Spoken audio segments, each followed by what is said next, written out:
Newton goes first, old Steve. Kwagga comes with his Nismo copper mix, looking really good. He's improved a lot.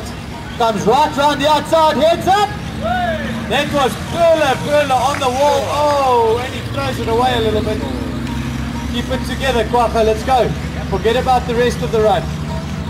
Run it like you've run, like nobody's here. Just straightforward drifting, guys.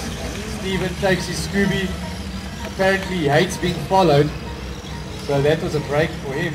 But I must admit, Kwagga's come back. Kwagga goes again. This seems to be the best part of the track for him. Let him go wide. I hope his boss is on here, but I've seen him here during the week practicing and his car's been phenomenal. He's keeping it together now. He's drifting in his own zone. It's the Nismo zone. Watch him go around. Ultra consistent. Steven had to fix up a little bit. Following nicely.